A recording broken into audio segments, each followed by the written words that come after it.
بسم الله الرحمن الرحيم. ألف لام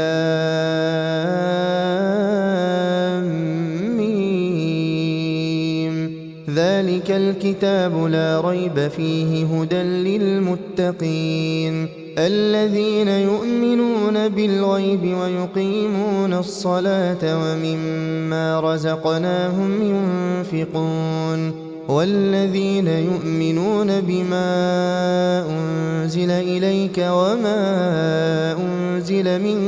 قبلك وبالآخرة هم يوقنون أولئك على هدى من ربهم وأولئك هم المفلحون. إن الذين كفروا سواء عليهم أأنذرتهم أم لم تنذرهم لا يؤمنون. ختم الله على قلوبهم وعلى سمعهم وعلى أبصارهم غشاوة ولهم عذاب عظيم. ومن الناس من يقول آمنا بالله وباليوم الآخر وما هم بمؤمنين يخادعون الله والذين آمنوا وما يخدعون إلا أنفسهم وما يشعرون. في قلوبهم مرض فزادهم الله مرضا ولهم عذاب أليم بما كانوا يكذبون. وإذا قيل لهم لا تفسدوا في الأرض قالوا إنما نحن مصلحون ألا إنهم هم المفسدون ولكن لا يشعرون. وإذا قيل لهم آمنوا كما آمن الناس قالوا أنؤمن كما آمن السفهاء ألا إنهم هم السفهاء ولكن لا يعلمون. وإذا لقوا الذين آمنوا قالوا آمنا وإذا خلوا إلى شياطينهم قالوا إنا معكم إنما نحن مستهزئون. الله يستهزئ بهم ويمدهم في طغيانهم يعمهون. أولئك الذين اشتروا الضلالة بالهدى فما ربحت تجارتهم وما كانوا مهتدين. مثلهم كمثل الذي استوقد نارا فلما أضاءت ما حوله ذهب الله بنورهم وتركهم في ظلمات لا يبصرون. صم بكم عمي فهم لا يرجعون. أو كصيب من السماء فيه ظلمات ورعد وبرق يجعلون أصابعهم في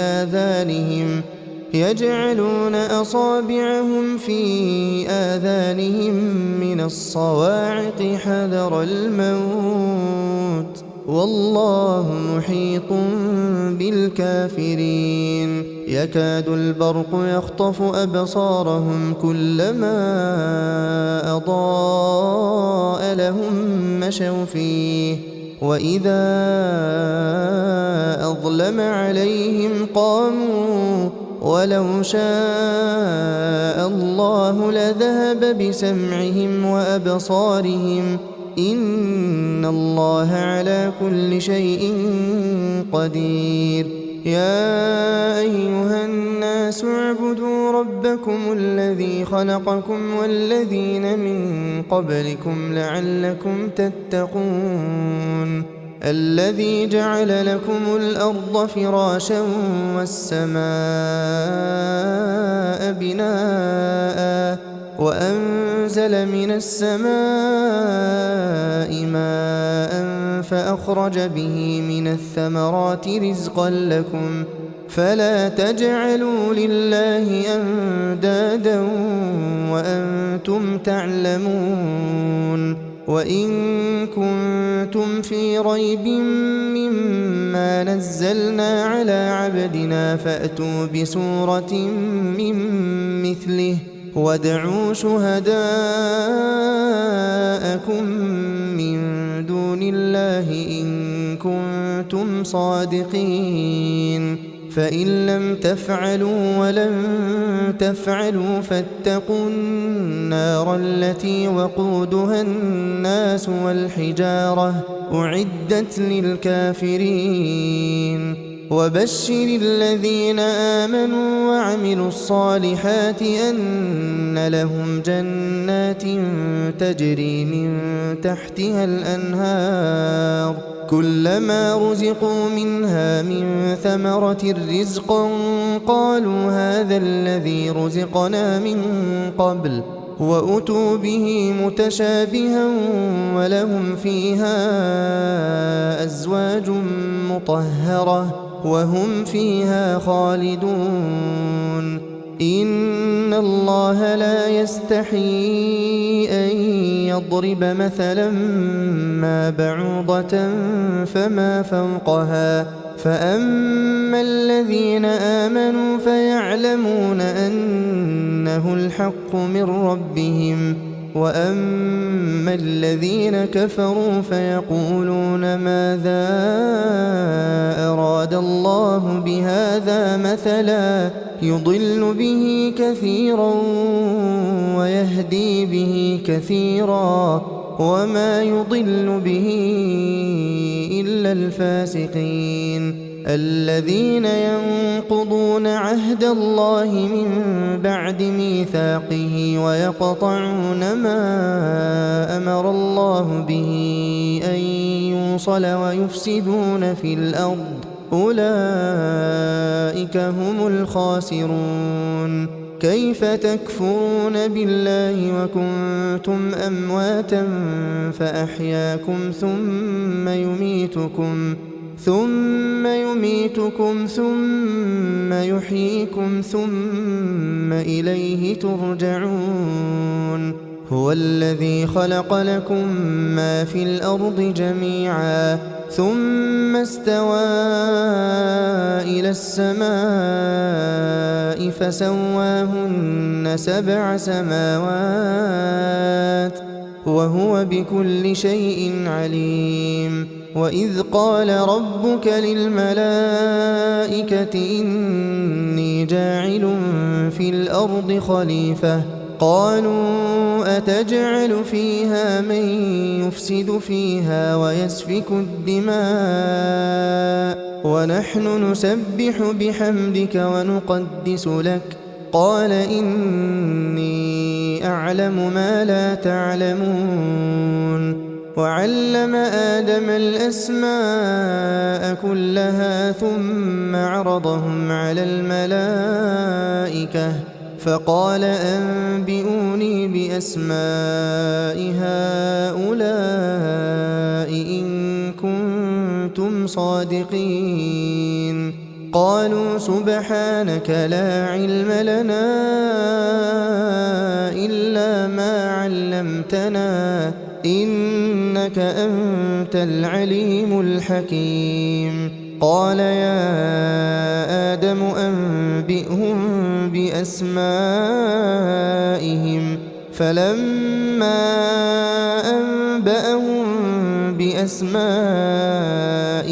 قال ألم أقل لكم إني أعلم غيب السماوات والأرض وأعلم ما تبدون وما كنتم تكتمون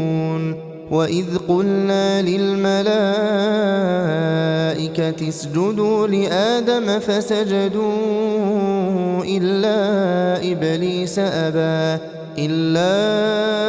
إبليس أبى واستكبر وكان من الكافرين وقلنا يا آدم اسكن أنت وزوجك الجنة وكلا منها رغدا حيث شئتما ولا تقربا هذه الشجرة فتكونا من الظالمين فأزلهما الشيطان عنها فأخرجهما مما كانا فيه وقلنا اهبطوا بعضكم لبعض عدو ولكم في الأرض مستقر ومتاع إلى حين فتلقى آدم من ربه كلمات فتاب عليه إنه هو التواب الرحيم قلنا اهبطوا منها جميعا فإما يأتينكم مني هدى فمن تبع هداي فلا خوف عليهم ولا هم يحزنون والذين كفروا وكذبوا بآياتنا أولئك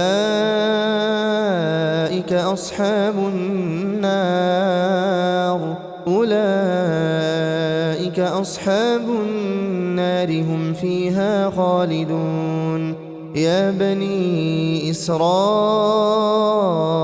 اذكروا نعمتي التي أنعمت عليكم وأوفوا بعهدي أوف بعهدكم وإياي فارهبون وآمنوا بما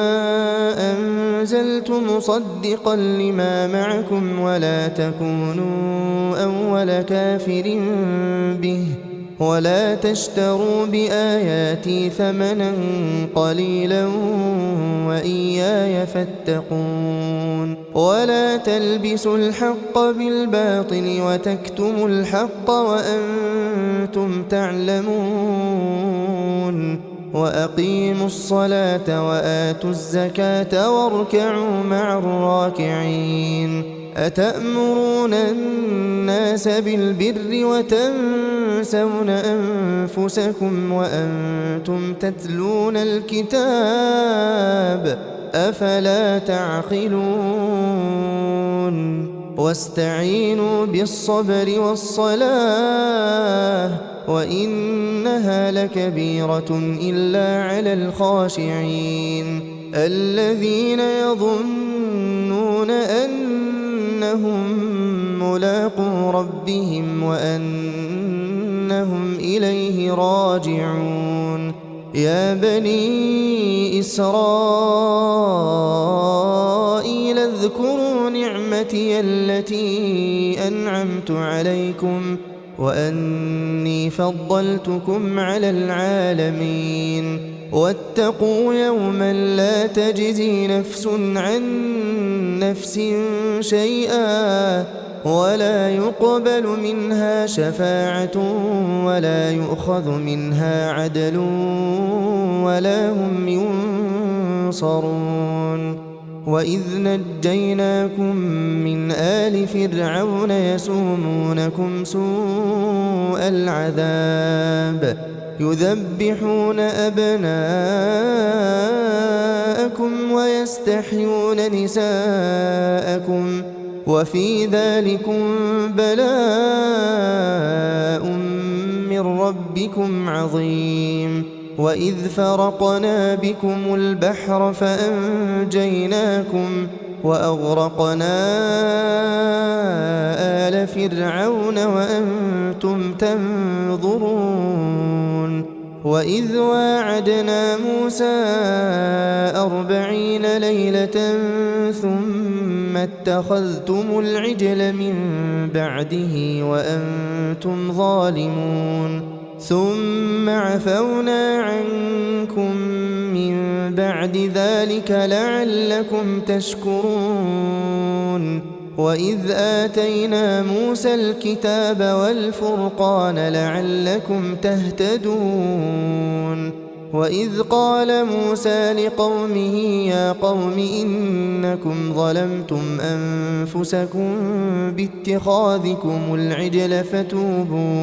فتوبوا إلى بارئكم فاقتلوا أنفسكم ذلكم خير لكم عند بارئكم فتاب عليكم إنه هو التواب الرحيم وإذ قلتم يا موسى لن نؤمن لك حتى نرى الله جهرة فأخذتكم الصاعقة وأنتم تنظرون ثم بعثناكم من بعد موتكم لعلكم تشكرون وظللنا عليكم الغمام وأنزلنا عليكم المن والسلوى كلوا من طيبات ما رزقناكم وما ظلمونا ولكن كانوا أنفسهم يظلمون وإذ قلنا ادخلوا هذه القرية فكلوا منها حيث شئتم رغدا وادخلوا الباب سجدا وقولوا حطة نغفر لكم خطاياكم وسنزيد المحسنين فبدل الذين ظلموا قولا غير الذي قيل لهم فأنزلنا على الذين ظلموا رجزا من السماء بما كانوا يفسقون وإذ استسقى موسى لقومه فقلنا اضرب بعصاك الحجر فانفجرت منه 12 عينا قد علم كل أناس مشربهم كلوا واشربوا من رزق الله ولا تعثوا في الأرض مفسدين وإذ قلتم يا موسى لن نصبر على طعام واحد فادع لنا ربك يخرج لنا مما تنبت الأرض من بقلها وقثائها وفومها وعدسها وبصلها قال أتستبدلون الذي هو أدنى بالذي هو خير اهبطوا مصرا فإن لكم ما سألتم وضربت عليهم الذلة والمسكنة وباءوا بغضب من الله ذلك بأنهم كانوا يكفرون بآيات الله ويقتلون النبيين بغير الحق ذلك بما عصوا وكانوا يعتدون إن الذين آمنوا والذين هادوا والنصارى والصابئين من آمن بالله واليوم الآخر وعمل صالحا فلهم أجرهم عند ربهم ولا خوف عليهم ولا هم يحزنون وإذ أخذنا ميثاقكم ورفعنا فوقكم الطور خذوا ما آتيناكم بقوة واذكروا ما فيه لعلكم تتقون ثم توليتم من بعد ذلك فلولا فضل الله عليكم ورحمته لكنتم من الخاسرين ولقد علمتم الذين اعتدوا منكم في السبت فقلنا لهم كونوا قردة خاسئين فجعلناها نكالا لما بين يديها وما خلفها وموعظة للمتقين وإذ قال موسى لقومه إن الله يأمركم أن تذبحوا بقرة قالوا أتتخذنا هزوا قال أعوذ بالله أن أكون من الجاهلين قالوا ادع لنا ربك يبين لنا ما هي قال إنه يقول إنها بقرة لا فارض ولا بكر عوان بين ذلك فافعلوا ما تؤمرون قالوا ادع لنا ربك يبين لنا ما لونها قال إنه يقول إنها بقرة صفراء فاقع لونها تسر الناظرين قالوا ادع لنا ربك يبين لنا ما هي إن البقرة شابه علينا وإنا إن شاء الله لمهتدون قال إنه يقول إنها بقرة لا ذلول تثير الأرض ولا تسقي الحرث مسلمة لا شية فيها قالوا الآن جئت بالحق فذبحوها وما كادوا يفعلون وإذ قتلتم نفسا فادارأتم فيها والله مخرج ما كنتم تكتمون فقلنا اضربوه ببعضها كذلك يحيي الله الموتى ويريكم آياته لعلكم تعقلون ثم قست قلوبكم من بعد ذلك فهي كالحجارة أو أشد قسوة وإن من الحجارة لما يتفجر منه الأنهار وإن منها لما يشقق فيخرج منه الماء وإن منها لما يهبط من خشية الله وما الله بغافل عما تعملون أفتطمعون أن يؤمنوا لكم وقد كان فريق منهم يسمعون كلام الله ثم يحرفونه من بعد ما عقلوه وهم يعلمون وإذا لقوا الذين آمنوا قالوا آمنا وإذا خلا بعضهم إلى بعض قالوا أتحدثونهم بما فتح الله عليكم ليحاجوكم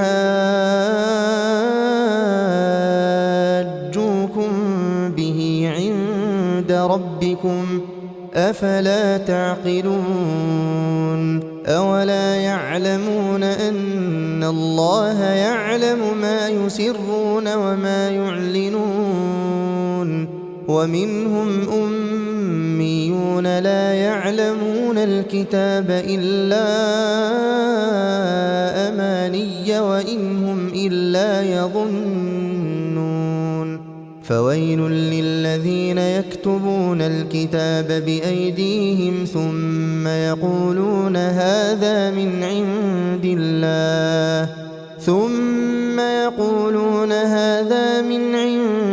الله ليشتروا به ثمنا قليلا فويل لهم مما كتبت أيديهم وويل لهم مما يكسبون وقالوا لن تمسنا النار إلا أياما معدودة قل أتخذتم عند الله عهدا فلن يخلف الله عهده أم تقولون على الله ما لا تعلمون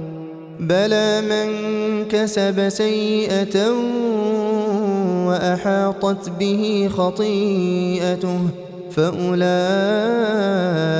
أصحاب النار هم فيها خالدون والذين آمنوا وعملوا الصالحات أولئك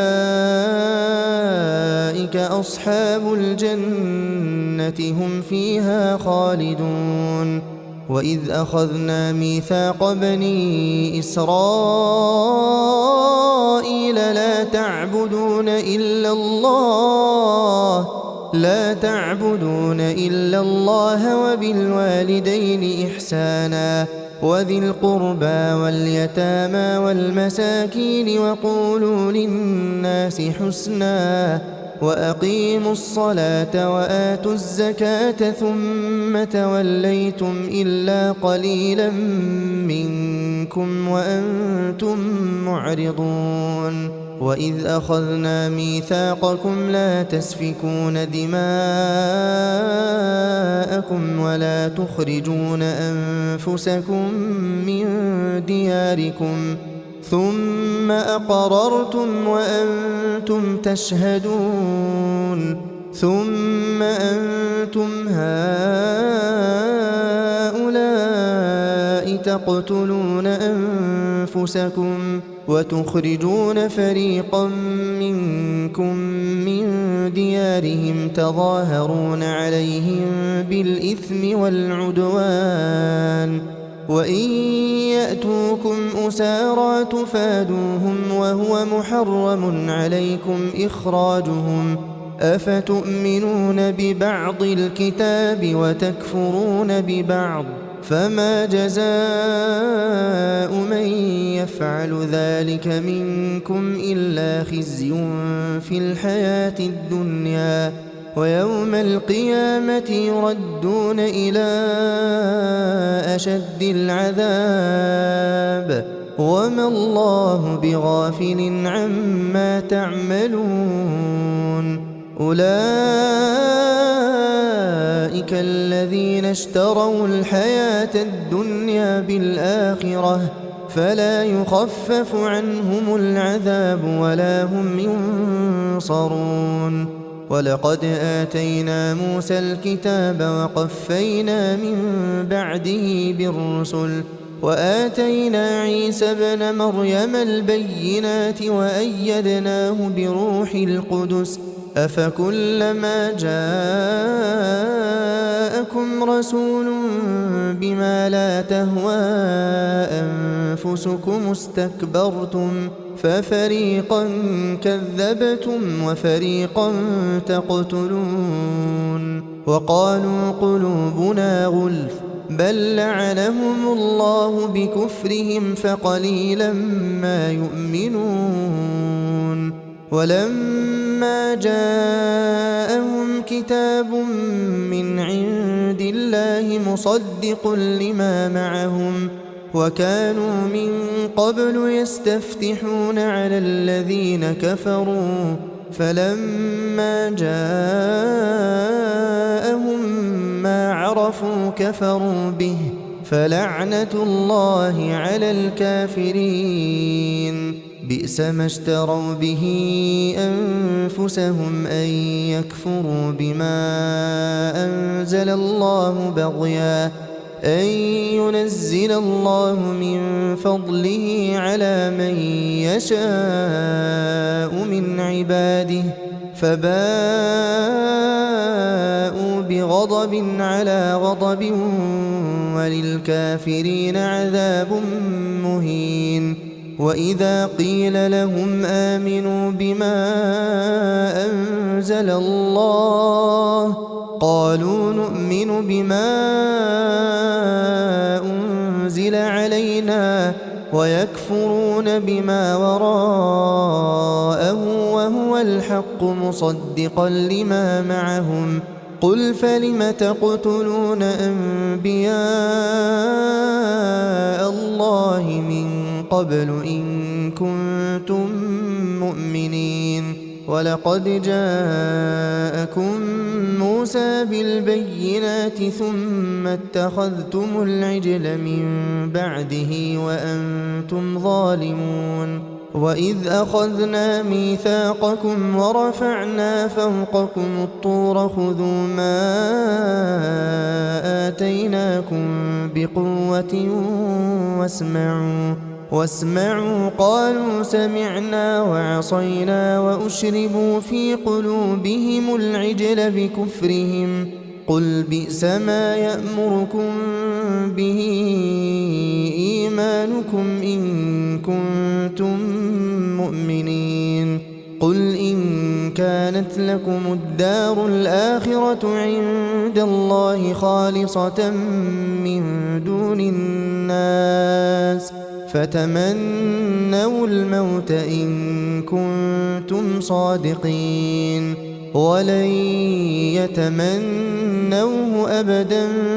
بما قدمت أيديهم والله عليم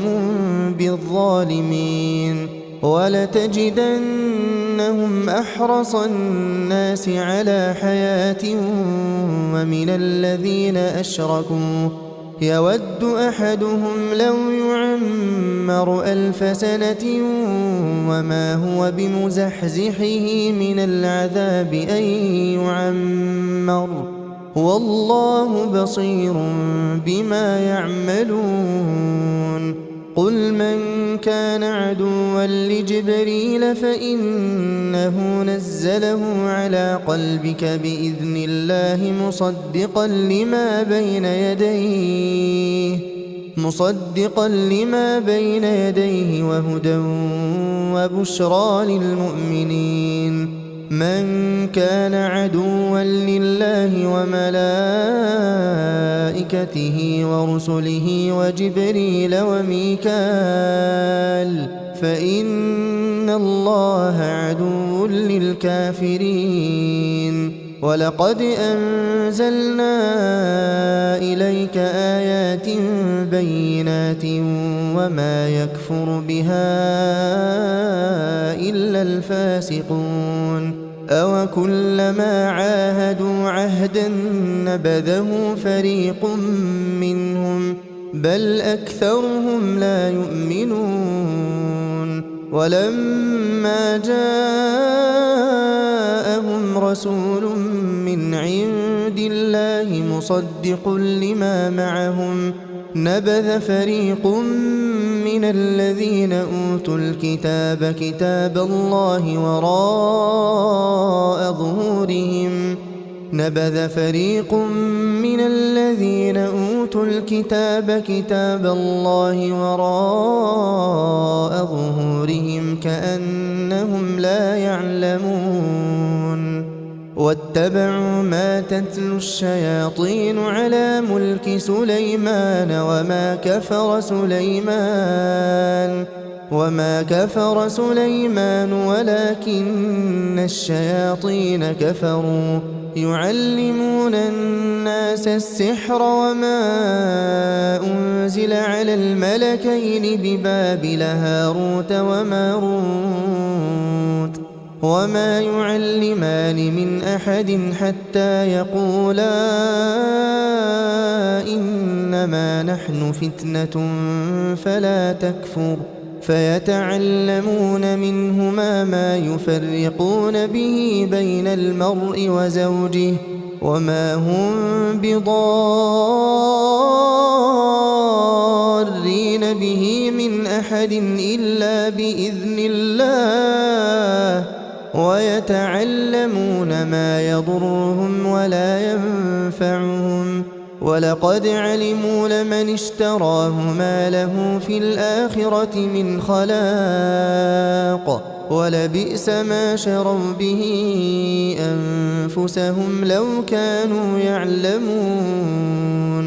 ولو أنهم آمنوا واتقوا لمثوبة من عند الله خير لو كانوا يعلمون يا أيها الذين آمنوا لا تقولوا راعنا وقولوا انظرنا واسمعوا وللكافرين عذاب أليم ما يود الذين كفروا من أهل الكتاب ولا المشركين أن ينزل عليكم من خير من ربكم والله يختص برحمته من يشاء والله ذو الفضل العظيم ما ننسخ من آية أو ننسها نأت بخير منها أو مثلها ألم تعلم أن الله على كل شيء قدير ألم تعلم أن الله له ملك السماوات والأرض وما لكم من دون الله من ولي ولا نصير أم تريدون أن تسألوا رسولكم كما سئل موسى من قبل ومن يتبدل الكفر بالإيمان فقد ضل سواء السبيل ود كثير من أهل الكتاب لو يردونكم من بعد إيمانكم كفارا حسدا من عند أنفسهم من بعد ما تبين لهم الحق فاعفوا واصفحوا حتى يأتي الله بأمره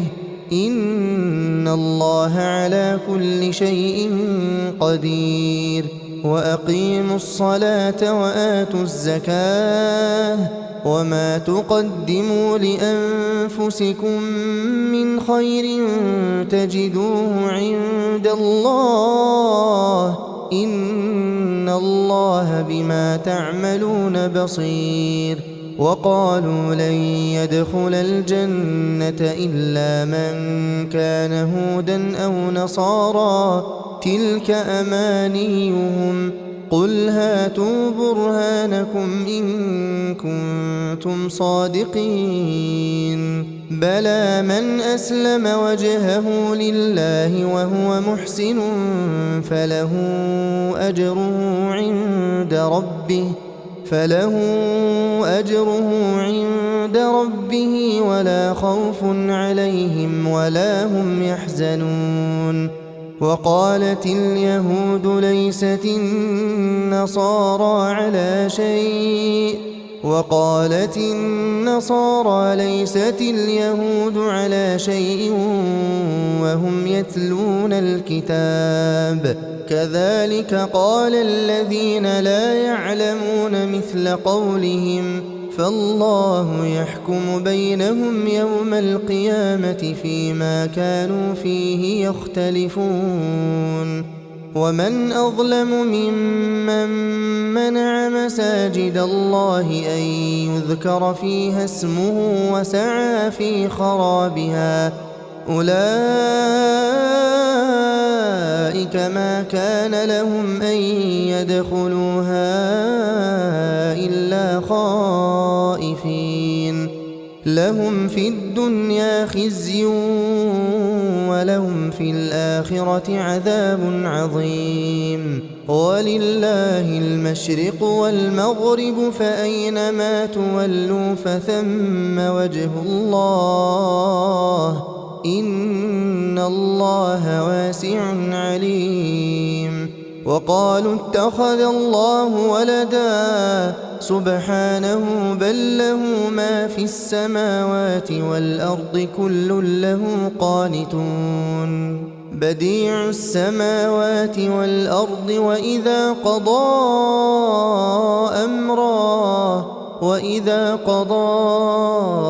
أمرا فإنما يقول له كن فيكون وقال الذين لا يعلمون لولا يكلمنا الله أو تأتينا آية كذلك قال الذين من قبلهم مثل قولهم تشابهت قلوبهم قد بينا الآيات لقوم يوقنون إنا أرسلناك بالحق بشيرا ونذيرا ولا تسأل عن أصحاب الجحيم ولن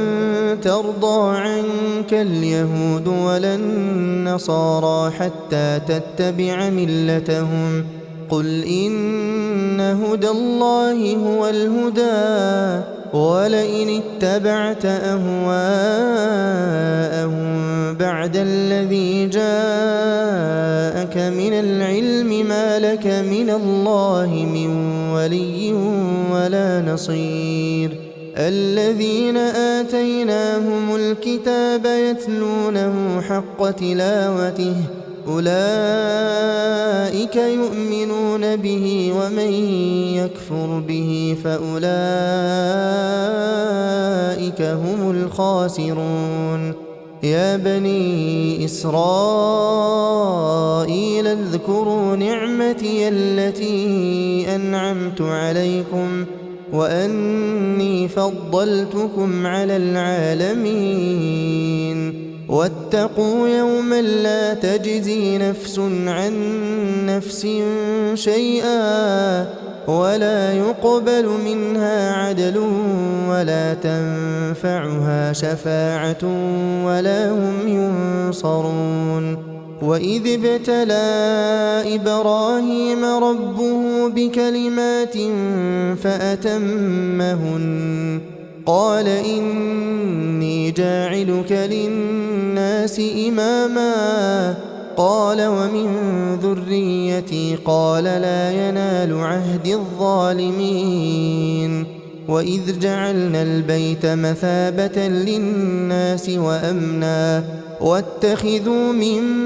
مقام إبراهيم مصلى وعهدنا إلى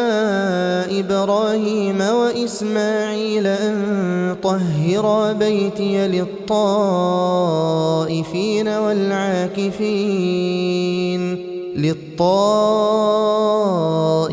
والعاكفين والركع السجود وإذ قال إبراهيم رب اجعل هذا بلدا آمنا وارزق أهله من الثمرات من آمن منهم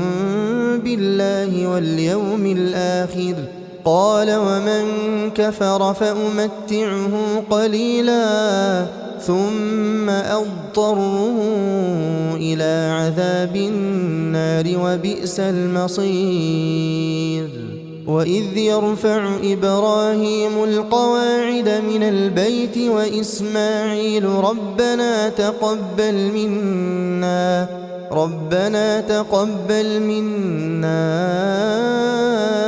إنك أنت السميع العليم ربنا واجعلنا مسلمين لك ومن ذريتنا أمة مسلمة لك وأرنا مناسكنا وتب علينا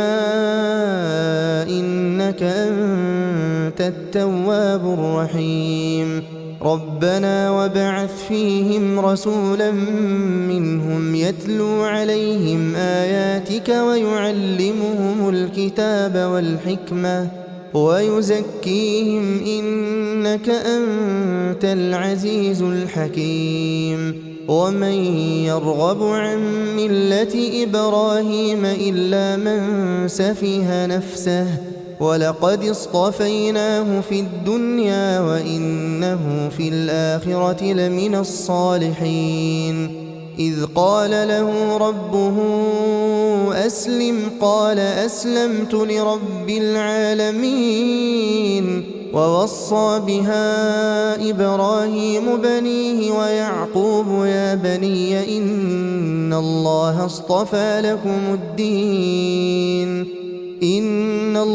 اصطفى لكم الدين فلا تموتن إلا وأنتم مسلمون أم كنتم شهداء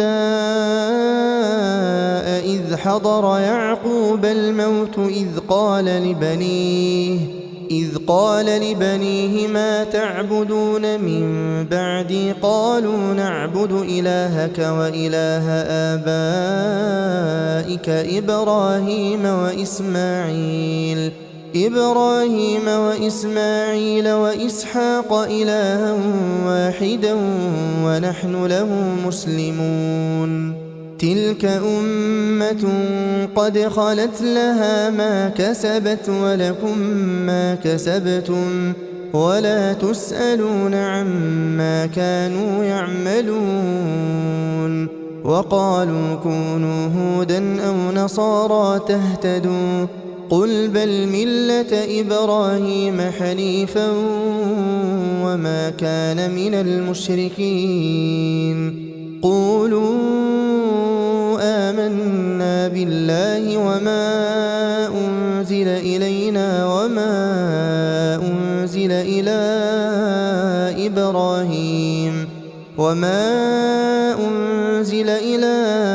إبراهيم وإسماعيل وإسحاق ويعقوب والأسباط وما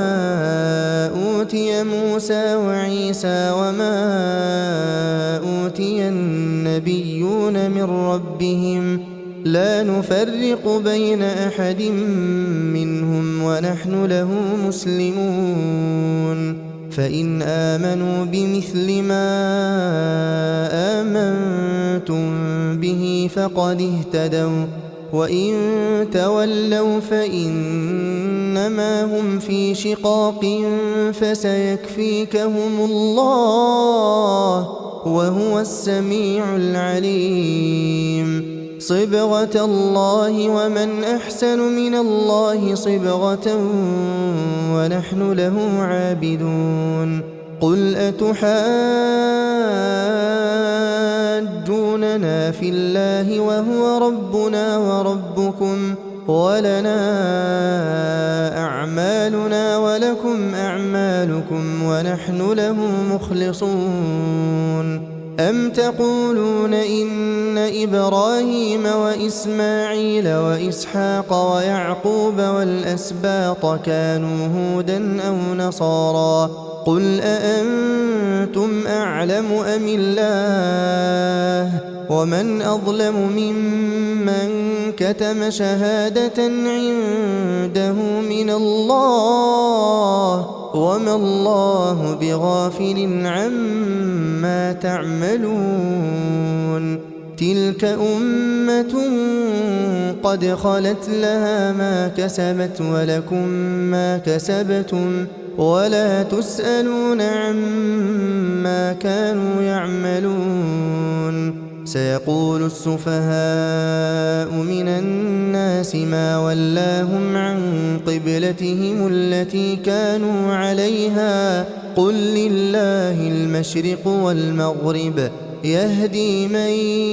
يشاء إلى صراط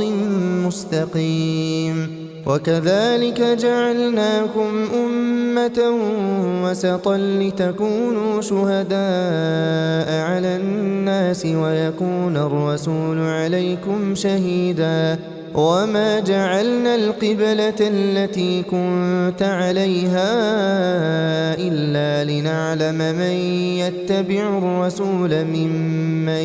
ينقلب على عقبيه وإن كانت لكبيرة إلا على الذين هدى الله وما كان الله ليضيع إيمانكم إن الله بالناس لرؤوف رحيم قد نرى تقلب وجهك في السماء فلنولينك قبلة ترضاها فول وجهك شطر المسجد الحرام وحيث ما كنتم فولوا وجوهكم شطره وإن الذين أوتوا الكتاب ليعلمون أنه الحق من ربهم وما الله بغافل عما يعملون ولئن أتيت الذين أوتوا الكتاب بكل آية ما تبعوا قبلتك وما أنت بتابع قبلتهم وما بعضهم بتابع قبلة بعض ولئن اتبعت أهواءهم من بعد ما جاءك من العلم إنك إذا لمن الظالمين الذين آتيناهم الكتاب يعرفونه كما يعرفون أبناءهم وإن فريقا منهم ليكتمون الحق وهم يعلمون الحق من ربك فلا تكونن من الممترين ولكل وجهة هو موليها فاستبقوا الخيرات أينما تكونوا يأت بكم الله جميعا إن الله على كل شيء قدير ومن حيث خرجت فول وجهك شطر المسجد الحرام وإنه للحق من ربك وما الله بغافل عما تعملون ومن حيث خرجت فول وجهك شطر المسجد الحرام وحيث ما كنتم فولوا وجوهكم شطره لئلا يكون للناس عليكم حجة إلا الذين ظلموا منهم فلا تخشوهم واخشوني ولأتم نعمتي عليكم ولعلكم تهتدون كما أرسلنا فيكم رسولا منكم يتلو عليكم آياتنا ويزكيكم ويعلمكم الكتاب والحكمة ويعلمكم ما لم تكونوا تعلمون فاذكروني أذكركم واشكروا لي ولا تكفرون يا أيها الذين آمنوا استعينوا بالصبر والصلاة إن الله مع الصابرين ولا تقولوا لمن يقتل في سبيل الله أموات بل أحياء ولكن لا تشعرون ولنبلونكم بشيء من الخوف والجوع ونقص من الأموال والأنفس والثمرات وبشر الصابرين الذين إذا أصابتهم مصيبة قالوا إنا لله وإنا إليه راجعون أولئك عليهم صلوات من ربهم ورحمة وأولئك هم المهتدون إن الصفا والمروة من شعائر الله فمن حج البيت أو اعتمر فلا جناح عليه أن يطوف بهما ومن تطوع خيرا فإن الله شاكر عليم إن الذين يكتمون ما أنزلنا من البينات والهدى من بعد ما بيناه للناس في الكتاب أولئك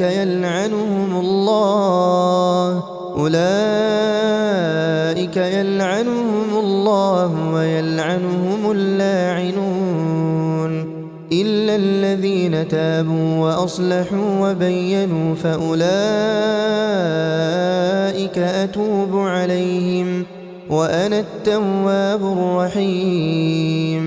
إن الذين كفروا وماتوا وهم كفار أولئك عليهم لعنة الله والملائكة والناس أجمعين خالدين فيها لا يخفف عنهم العذاب ولا هم ينظرون وإلهكم إله واحد لا إله إلا هو الرحمن الرحيم إن في خلق السماوات والأرض واختلاف الليل والنهار والفلك التي تجري في البحر بما ينفع الناس وما أنزل الله من السماء من ماء فأحيا به الأرض بعد موتها وبث فيها من كل دابة وتصريف الرياح والسحاب المسخر بين السماء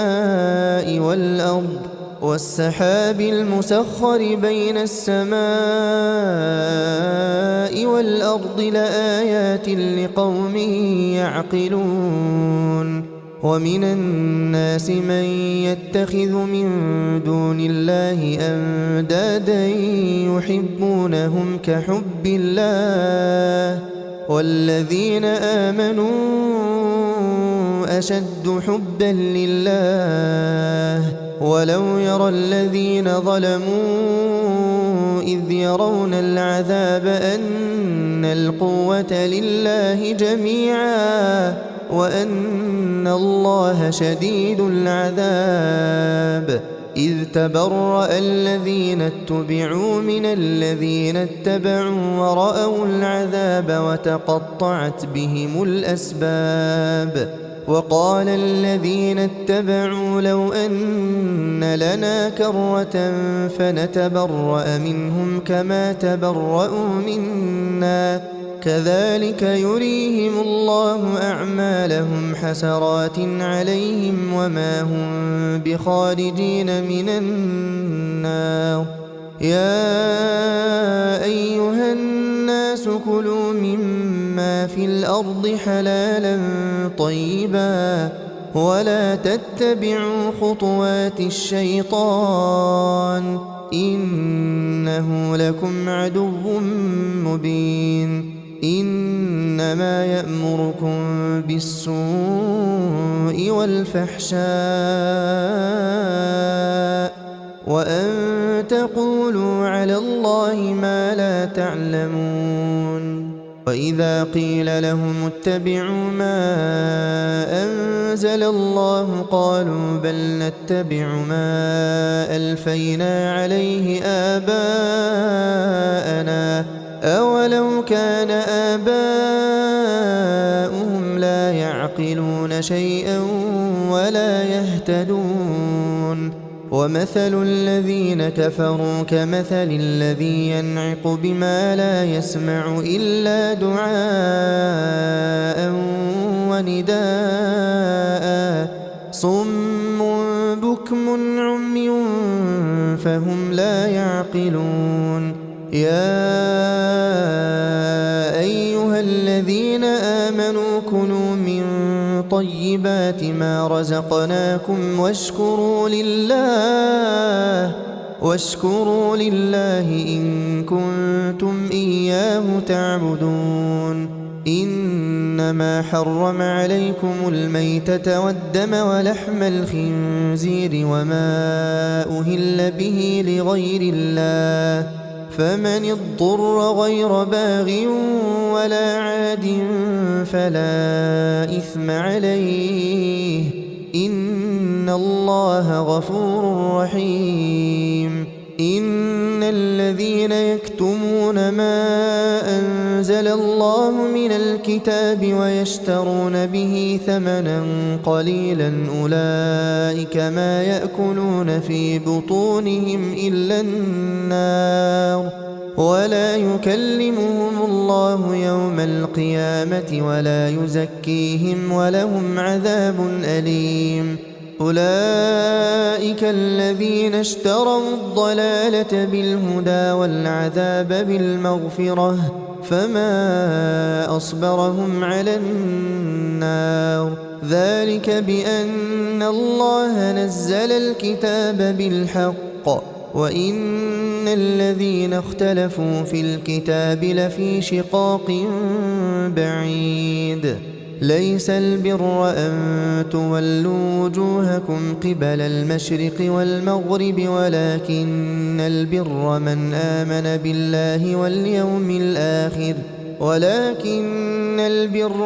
آمن بالله واليوم الآخر والملائكة والكتاب والنبيين وآتى المال على حبه ذوي القربى واليتامى والمساكين وابن السبيل والسائلين وفي الرقاب وأقام الصلاة وآتى الزكاة والموفون بعهدهم إذا عاهدوا والصابرين في البأساء والضراء وحين البأس أولئك الذين صدقوا وأولئك هم المتقون يا أيها الذين آمنوا كتب عليكم القصاص في القتلى الحر بالحر والعبد بالعبد والأنثى بالأنثى فمن عفي له من أخيه شيء فاتباع بالمعروف وأداء إليه بإحسان ذلك تخفيف من ربكم ورحمة فمن اعتدى بعد ذلك فله عذاب أليم ولكم في القصاص حياة يا أولي الألباب لعلكم تتقون كتب عليكم إذا حضر أحدكم الموت إن ترك خيرا الوصية للوالدين والأقربين بالمعروف حقا على المتقين فمن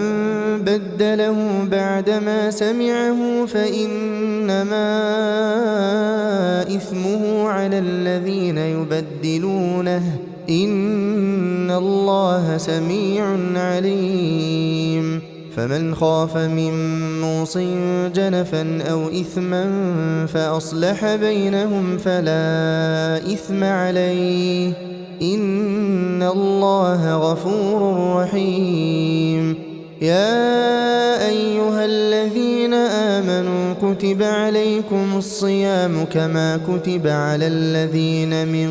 قبلكم لعلكم تتقون أياما معدودات فمن كان منكم مريضا أو على سفر فعدة من أيام أخر وعلى الذين يطيقونه فدية طعام مسكين فمن تطوع خيرا فهو خير له وأن تصوموا خير لكم إن كنتم تعلمون شهر رمضان الذي أنزل فيه القرآن هدى للناس وبينات من الهدى والفرقان فمن شهد منكم الشهر فليصمه ومن كان مريضا أو على سفر فعدة من أيام أخر يريد الله بكم اليسر ولا يريد بكم العسر ولتكملوا العدة ولتكبروا الله على ما هداكم ولعلكم تشكرون وإذا سألك عبادي عني فإني قريب أجيب دعوة الداع إذا دعان فليستجيبوا لي وليؤمنوا بي لعلهم يرشدون أحل لكم ليلة الصيام الرفث إلى نسائكم هن لباس لكم وأنتم لباس لهن علم الله أنكم كنتم تختانون أنفسكم فتاب عليكم وعفى عنكم فالآن باشروهن وابتغوا ما كتب الله لكم وكلوا واشربوا حتى يتبين لكم الخيط الأبيض من الخيط الأسود من الفجر ثم أتموا الصيام إلى الليل ولا تباشروهن وأنتم عاكفون في المساجد تلك حدود الله فلا تقربوها كذلك يبين الله آياته للناس لعلهم يتقون ولا تأكلوا أموالكم بينكم بالباطل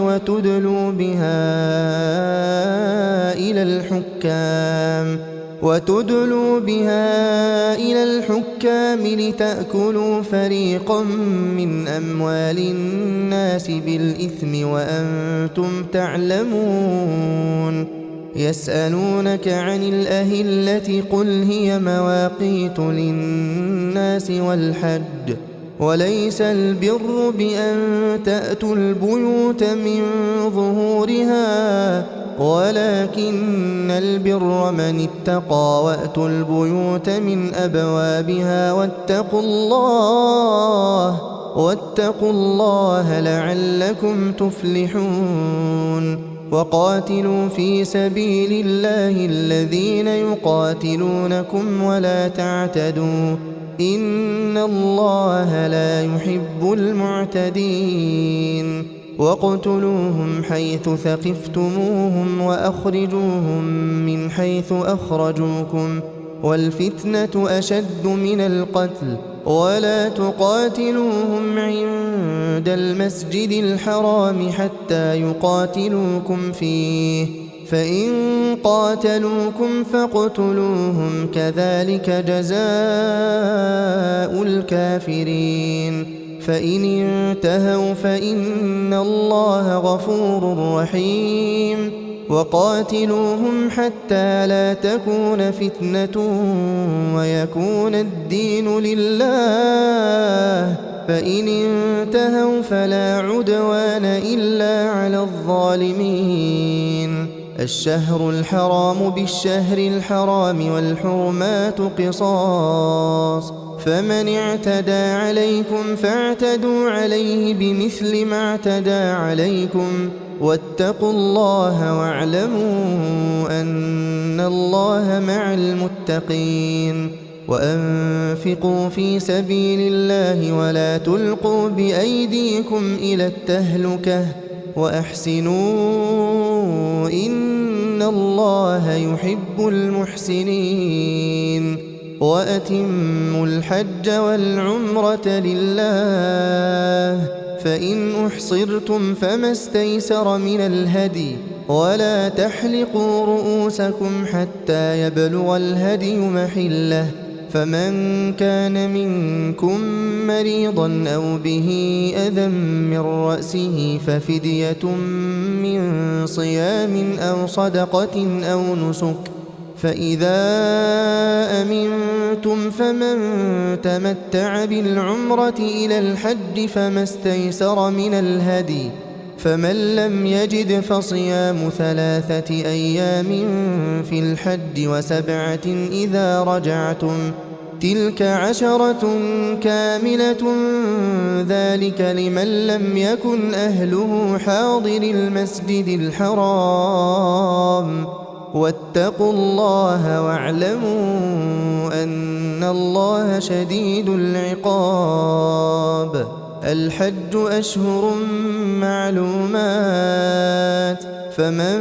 فرض فيهن الحج فلا رفث ولا فسوق ولا جدال في الحج وما تفعلوا من خير يعلمه الله وتزودوا فإن خير الزاد التقوى واتقون يا أولي الألباب. ليس عليكم جناح أن تبتغوا فضلا من ربكم، فإذا أفضتم من عرفات فاذكروا الله عند المشعر الحرام، واذكروه كما هداكم وإن كنتم من قبله لمن الضالين.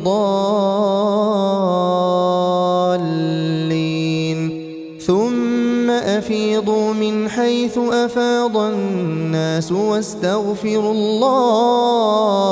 واستغفروا الله إن الله غفور رحيم. فإذا قضيتم مناسككم فاذكروا الله كذكركم آباءكم أو أشد ذكرا. فمن الناس من يقول ربنا آتنا في الدنيا وما له في الآخرة من خلاق، ومنهم من يقول ربنا آتنا في الدنيا حسنة وفي الآخرة حسنة وقنا عذاب النار. أولئك لهم نصيب مما كسبوا والله سريع الحساب. واذكروا الله في أيام معدودات، فمن تعجل في يومين فلا إثم عليه، ومن تأخر فلا إثم عليه لمن اتقى. واتقوا الله واعلموا أنكم إليه تحشرون. ومن الناس من يعجبك قوله في الحياة الدنيا ويشهد الله على ما في قلبه وهو ألد الخصام. وإذا تولى سعى في الأرض ليفسد فيها ويهلك الحرث والنسل والله لا يحب الفساد. وإذا قيل له اتق الله أخذته العزة بالإثم فحسبه جهنم ولبئس المهاد. ومن الناس من يشري نفسه ابتغاء مرضات الله والله رؤوف بالعباد. يا أيها الذين آمنوا ادخلوا في السلم كافة ولا تتبعوا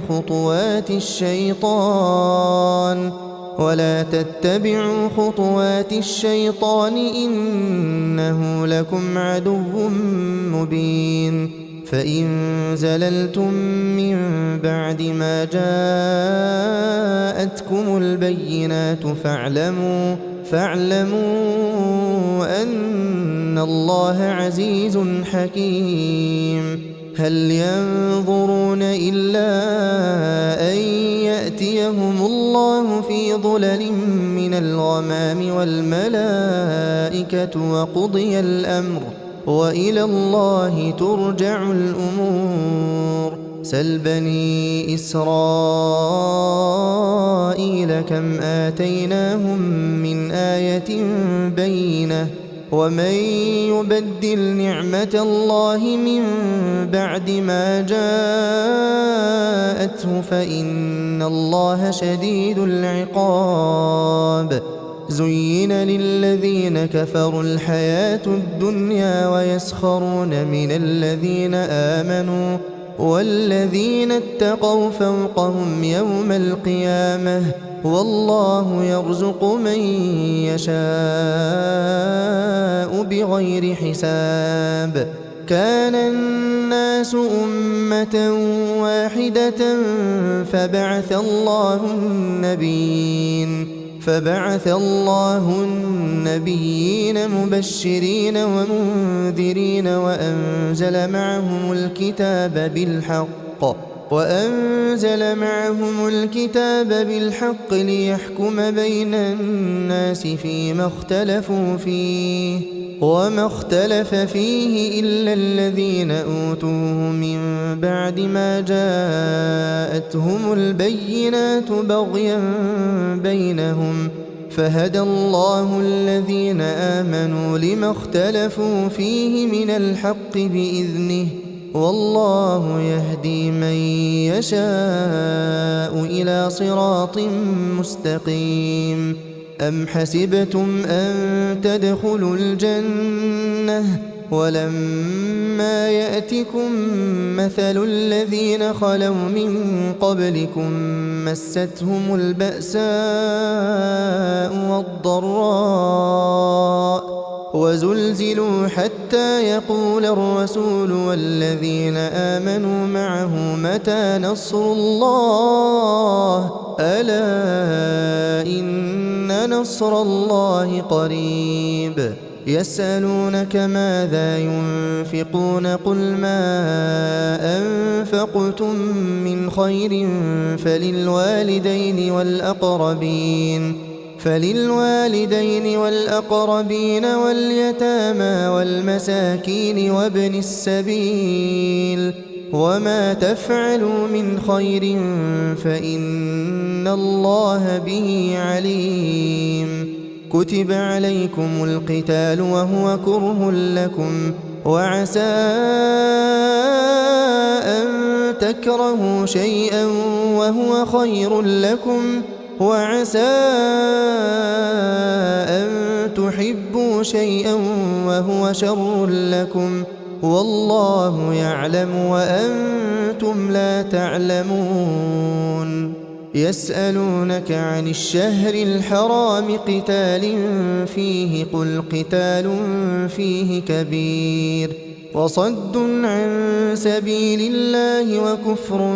به والمسجد الحرام وإخراج أهله منه أكبر عند الله والفتنة أكبر من القتل ولا يزالون يقاتلونكم حتى يردوكم عن دينكم إن استطاعوا ومن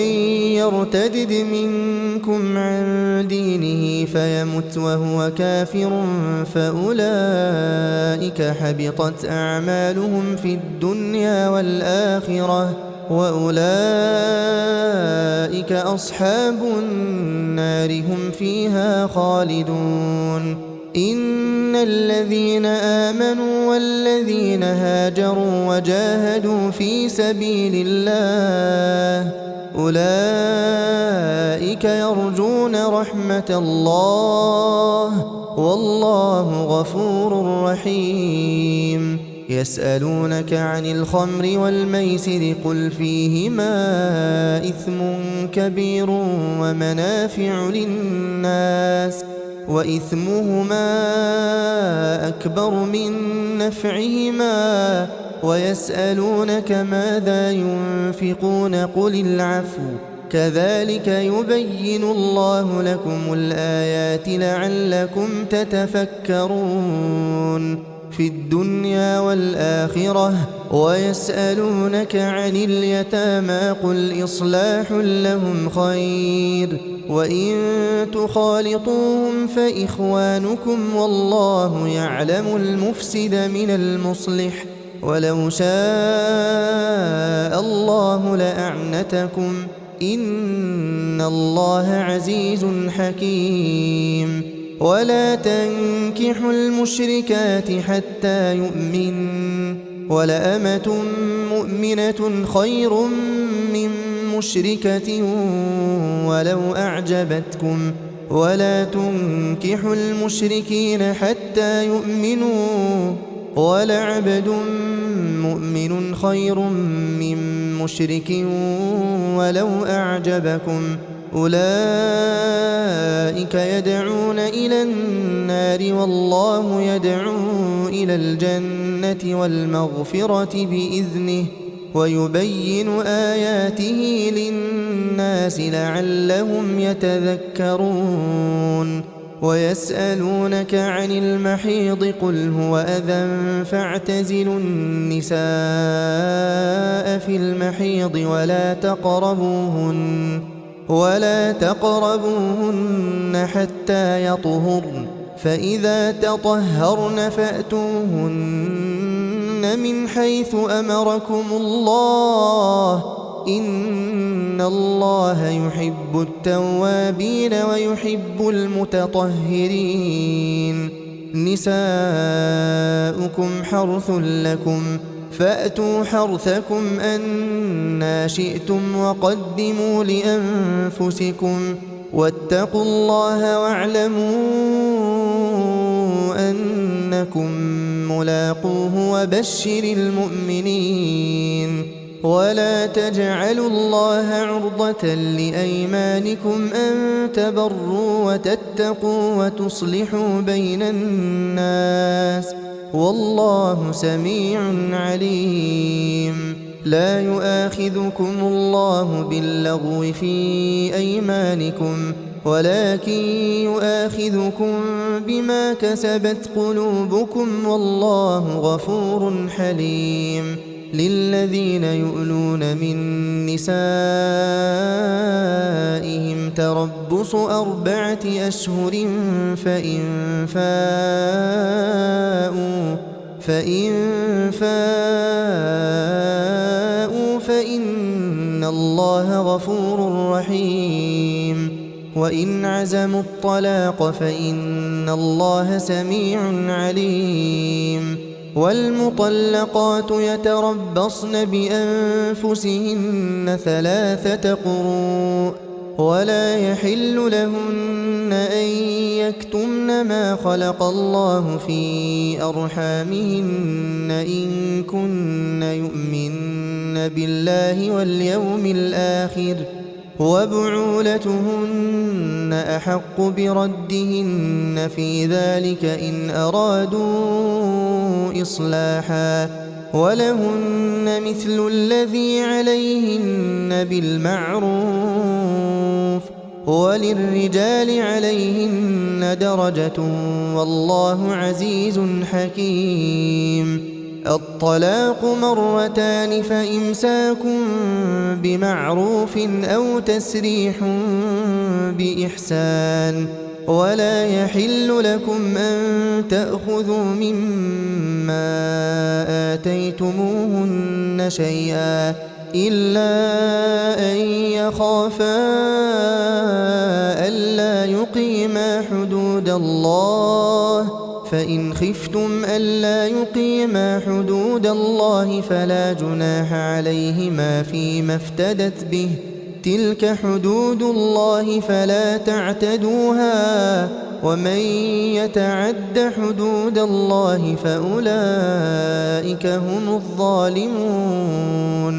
فإن طلقها فلا تحل له من بعد حتى تنكح زوجا غيره فإن طلقها فلا جناح عليهما أن يتراجعا إن ظنا أن يقيما حدود الله وتلك حدود الله يبينها لقوم يعلمون وإذا طلقتم النساء فبلغن أجلهن فأمسكوهن بمعروف أو سرحوهن بمعروف ولا تمسكوهن ضرارا لتعتدوا ومن يفعل ذلك فقد ظلم نفسه ولا تتخذوا آيات الله هزوا واذكروا نعمة الله عليكم وما أنزل عليكم من الكتاب والحكمة يعظكم به واتقوا الله واعلموا أن الله بكل شيء عليم وإذا طلقتم النساء فبلغن أجلهن فلا تعضلوهن أن ينكحن أزواجهن إذا تراضوا بينهم بالمعروف ذلك يوعظ به من كان منكم يؤمن بالله واليوم الآخر ذلكم أزكى لكم وأطهر والله يعلم وأنتم لا تعلمون والوالدات يرضعن أولادهن حولين كاملين لمن أراد أن يتم الرضاعة وعلى المولود له رزقهن وكسوتهن بالمعروف لا تكلف نفس إلا وسعها لا تضار والدة بولدها ولا مولود له بولده وعلى الوارث مثل ذلك فإن أرادا فصالا عن تراض منهما وتشاور فلا جناح عليهما وإن أردتم أن تسترضعوا أولادكم فلا جناح عليكم إذا سلمتم ما آتيتم بالمعروف واتقوا الله واعلموا أن الله بما تعملون بصير والذين يتوفون منكم ويذرون أزواجا يتربصن بأنفسهن 4 أشهر وعشرا فإذا بلغن أجلهن فلا جناح عليكم فيما فعلن في أنفسهن بالمعروف والله بما تعملون خبير ولا جناح عليكم فيما عرضتم به من خطبة النساء أو أكننتم في أنفسكم علم الله أنكم ستذكرونهن ولكن لا تواعدوهن سرا إلا أن تقولوا قولا معروفا ولا تعزموا عقدة النكاح حتى يبلغ الكتاب أجله واعلموا أن الله يعلم ما في أنفسكم فاحذروه واعلموا أن الله غفور حليم لا جناح عليكم إن طلقتم النساء ما لم تمسوهن أو تفرضوا لهن فريضة ومتعوهن على الموسع قدره وعلى المقتر قدره متاعا بالمعروف حقا على المحسنين وإن طلقتموهن من قبل أن تمسوهن وقد فرضتم لهن فريضة فنصف ما فرضتم إلا أن يعفون أو يعفو الذي بيده عقدة النكاح وأن تعفوا أقرب للتقوى ولا تنسوا الفضل بينكم إن الله بما تعملون بصير حافظوا على الصلوات والصلاة الوسطى وقوموا لله قانتين فإن خفتم فرجالا أو ركبانا فإذا أمنتم فاذكروا الله كما علمكم ما لم تكونوا تعلمون والذين يتوفون منكم ويذرون أزواجا وصية لأزواجهم متاعا إلى الحول غير إخراج فإن خرجن فلا جناح عليكم فيما فعلن في أنفسهن من معروف والله عزيز حكيم وللمطلقات متاع بالمعروف حقا على المتقين كذلك يبين الله لكم آياته لعلكم تعقلون ألم تر إلى الذين خرجوا من ديارهم وهم ألوف حذر الموت فقال لهم الله موتوا ثم أحياهم إن الله لذو فضل على الناس ولكن أكثر الناس لا يشكرون وقاتلوا في سبيل الله واعلموا أن الله سميع عليم من ذا الذي يقرض الله قرضا حسنا فيضاعفه له أضعافا كثيرة والله يقبض ويبسط وإليه ترجعون ألم تر إلى الملأ من بني إسرائيل من بعد موسى إذ قالوا لنبي لهم ابعث لنا ملكا نقاتل في سبيل الله قال هل عسيتم إن كتب عليكم القتال ألا تقاتلوا قالوا وما لنا ألا نقاتل في سبيل الله وقد أخرجنا من ديارنا وأبنائنا فلما كتب عليهم القتال تولوا إلا قليلا منهم والله عليم بالظالمين وقال لهم نبيهم إن الله قد بعث لكم طالوت ملكا قالوا أنى يكون له الملك علينا ونحن أحق بالملك منه ولم يؤت سعة من المال قال إن الله اصطفاه عليكم وزاده بسطة في العلم والجسم والله يؤتي ملكه من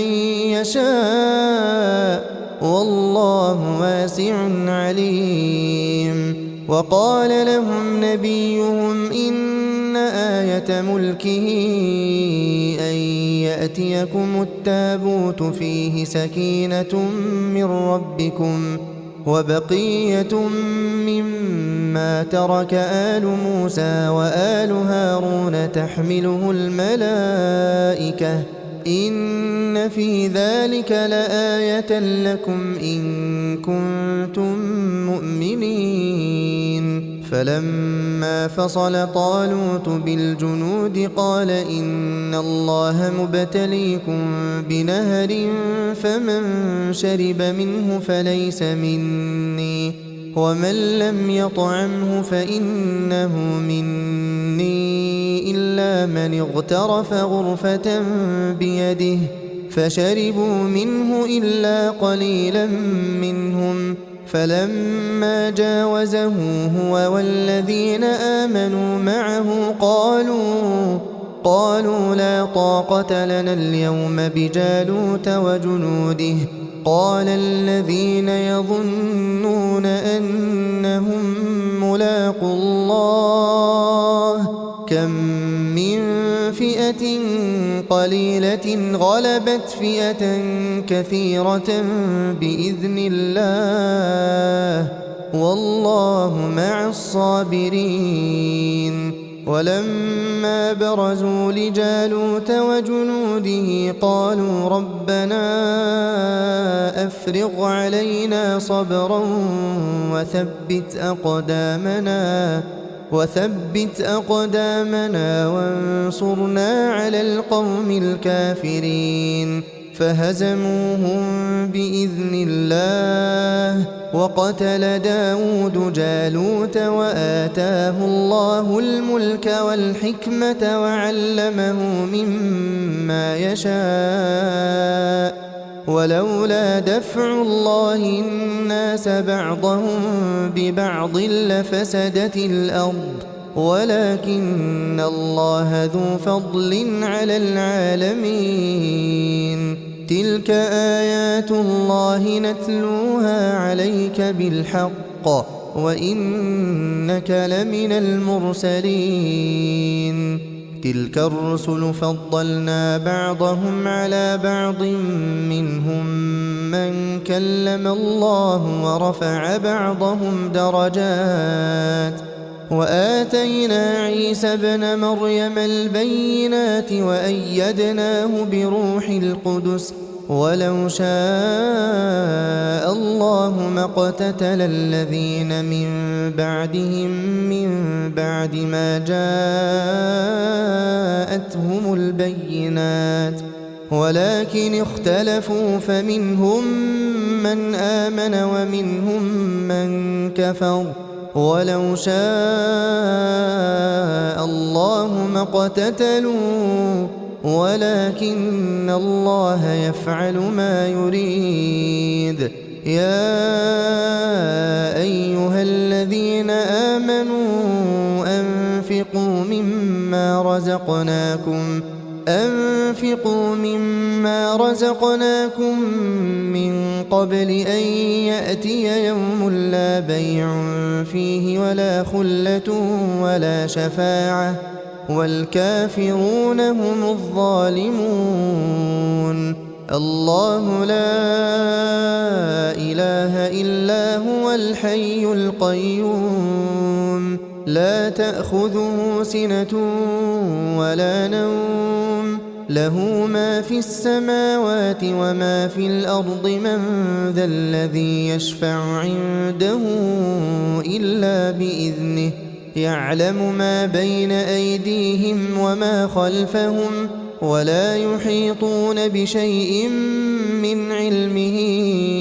إلا بما شاء وسع كرسيه السماوات والأرض ولا يؤوده حفظهما وهو العلي العظيم لا إكراه في الدين قد تبين الرشد من الغي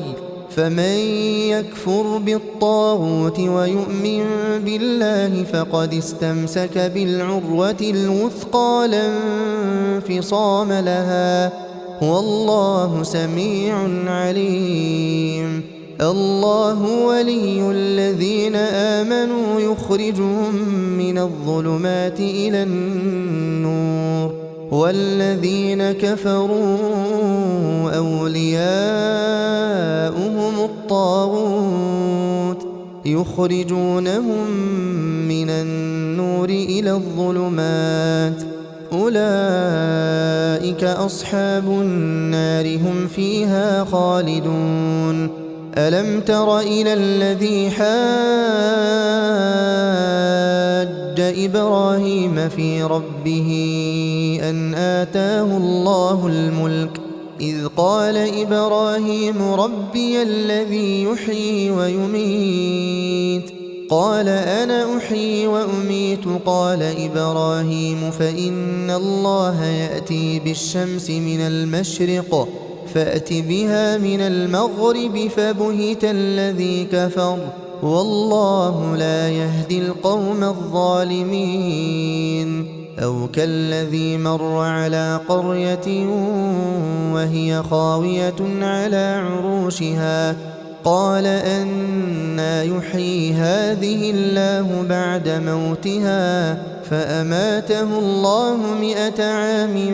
ثم بعثه قال كم لبثت قال لبثت يوما أو بعض يوم قال بل لبثت 100 عام فانظر إلى طعامك وشرابك لم يتسنه وانظر إلى حمارك ولنجعلك آية للناس وانظر إلى العظام كيف ننشزها ثم نكسوها لحما فلما تبين له قال أعلم أن الله على كل شيء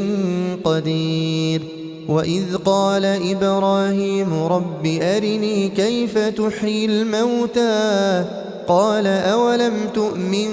قال بلى ولكن ليطمئن قلبي قال فخذ 4 من الطير فصرهن إليك ثم اجعل على كل جبل منهن جزءا ثم ادعهن يأتينك سعيا واعلم أن الله عزيز حكيم مثل الذين ينفقون أموالهم في سبيل الله كمثل حبة أنبتت 7 سنابل في كل سنبلة 100 حبة والله يضاعف لمن يشاء والله واسع عليم الذين ينفقون أموالهم في سبيل الله ثم لا يتبعون ما أنفقوا منا ولا أذى لهم أجرهم عند ربهم ولا خوف عليهم ولا هم يحزنون قول معروف ومغفرة خير من صدقة يتبعها أذى والله غني حليم يا أيها الذين آمنوا لا تبطلوا صدقاتكم بالمن والأذى كالذي ينفق ماله رئاء الناس ولا يؤمن بالله واليوم الآخر فمثله كمثل صفوان عليه تراب فأصابه وابل فتركه صلدا لا يقدرون على شيء مما كسبوا والله لا يهدي القوم الكافرين ومثل الذين ينفقون أموالهم ابتغاء مرضات الله وتثبيتا من أنفسهم كمثل جنة بربوة أصابها وابل فآتت أكلها ضعفين فإن لم يصبها وابل فطل والله بما تعملون بصير أيود أحدكم أن تكون له جنة من نخيل وأعناب تجري من تحتها الأنهار له فيها من كل الثمرات وأصابه الكبر وله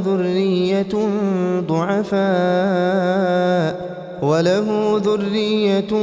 ضعفاء فأصابها إعصار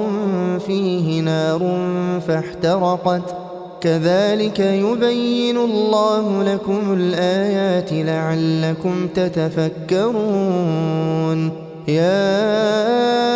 أيها الذين آمنوا أنفقوا من طيبات ما كسبتم ومما أخرجنا لكم من الأرض ولا تيمموا الخبيث منه تنفقون ولستم بآخذيه إلا أن تغمضوا فيه واعلموا أن الله غني حميد الشيطان يعدكم الفقر ويأمركم بالفحشاء والله يعدكم مغفرة منه وفضلا والله واسع عليم يؤتي الحكمة من يشاء ومن يؤت الحكمة فقد أوتي خيرا كثيرا وما يذكر إلا أولو الألباب وما أنفقتم من نفقة أو نذرتم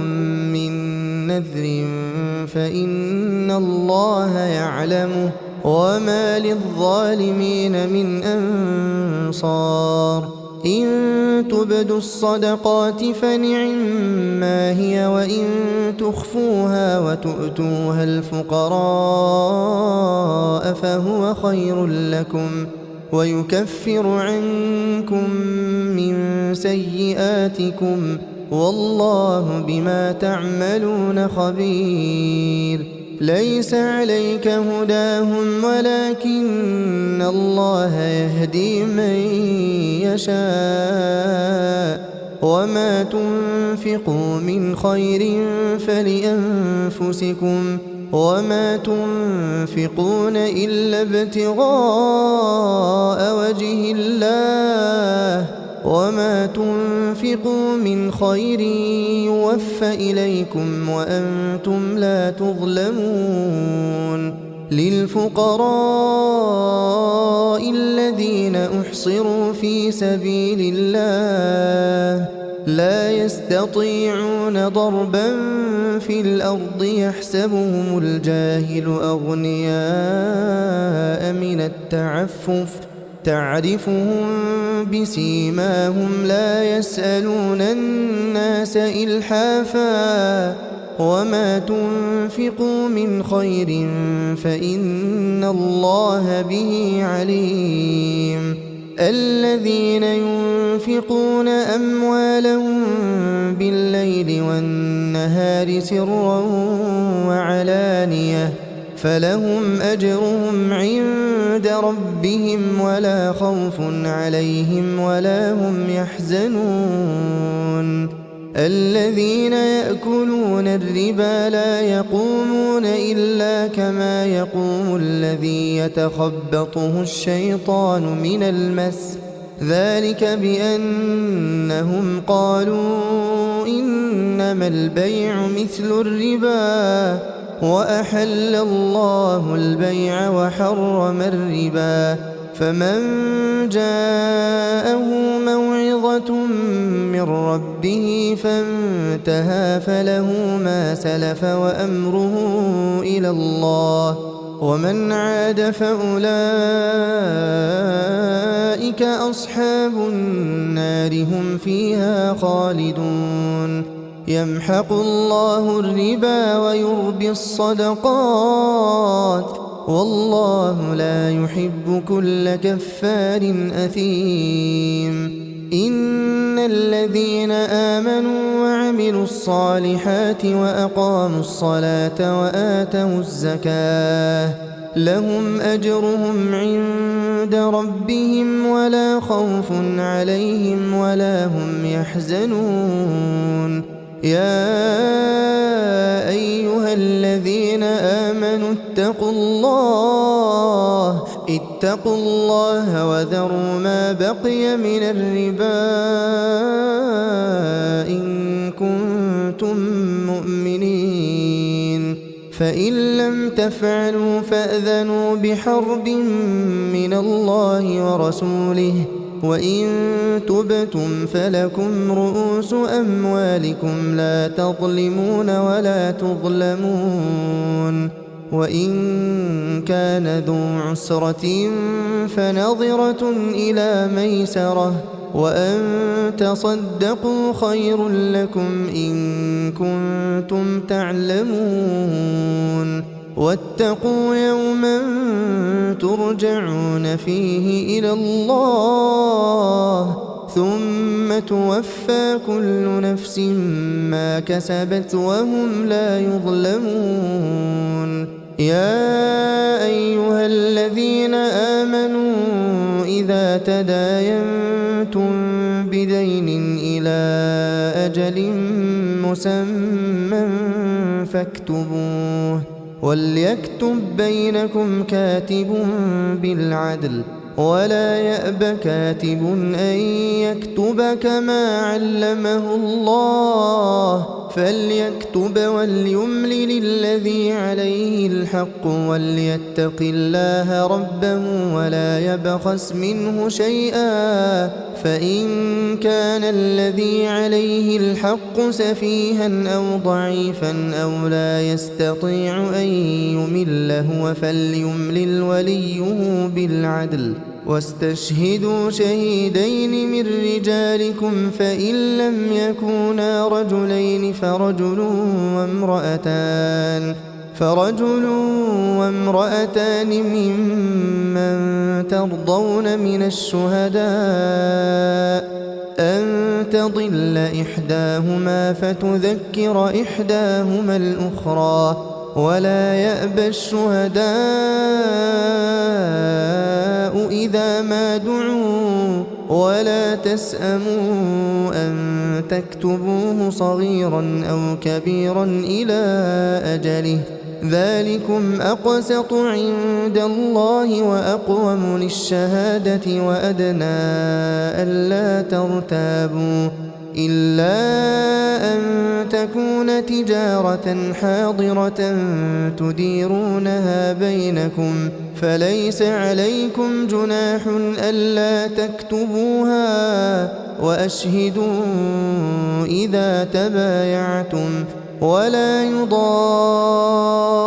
كاتب ولا شهيد، وإن تفعلوا فإنه فسوق بكم، واتقوا الله ويعلمكم الله، والله بكل شيء عليم. وإن كنتم على سفر ولم تجدوا كاتبا فرهان مقبوضة، فإن أمن بعضكم بعضا فليؤدي الذي اؤتمن أمانته وليتق الله ربه ولا تكتموا الشهادة، ومن يكتمها فإنه آثم قلبه، والله بما تعملون عليم. لله ما في السماوات وما في الأرض، وإن تبدوا ما في أنفسكم أو تخفوه يحاسبكم به الله فيغفر لمن يشاء ويعذب من يشاء، والله على كل شيء قدير. آمن الرسول بما أنزل إليه من ربه والمؤمنون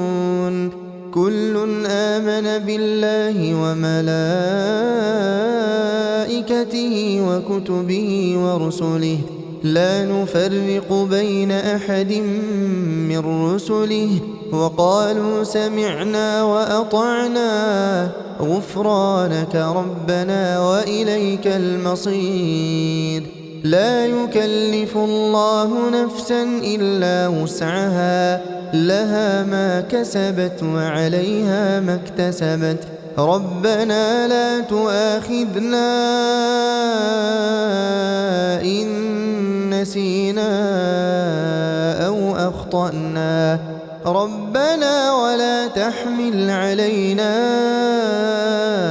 إصرا كما حملته على الذين من قبلنا، ربنا ولا تحملنا ما لا طاقة لنا به واعف عنا واغفر لنا وارحمنا، أنت مولانا فانصرنا على القوم الكافرين.